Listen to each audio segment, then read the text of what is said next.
An Adams County school employee is behind bars facing several counts of molestation. WANE 15's Britt Soleil has reaction in tonight's top story. And Britt, how's the Monroe community handling this news?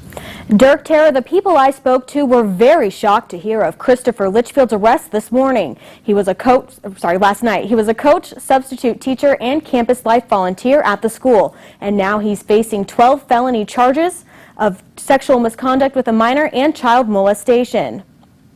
The Adams Central. Really good town, but since this happened, I just heard it inside. There's going to be a lot of angry people. It's not just parents, and I'm one of them.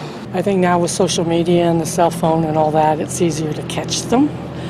And I think that it's terrible, naturally. And I think it's a shock to this community because you always see it happening elsewhere.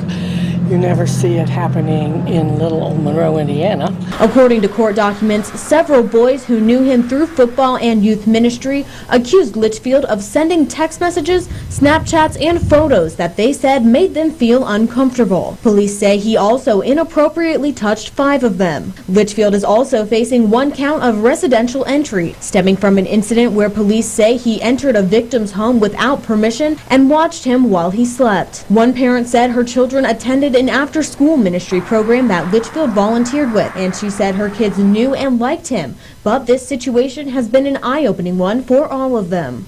We had to talk about, you're not safe anywhere and you need to tell somebody if something happens because it's not okay. And I think it made her realize too that she's got to watch her surroundings. It's not just on TV. The school is aware of the situation, saying, quote, "We are deeply distressed to learn of the arrest of Adams Central employee Christopher Litchfield on multiple counts of sexual misconduct. And our first priority at Adams Central Community Schools is to educate children in a safe environment. We feel our systems to prevent the hiring of anyone who might put students in danger are very strong."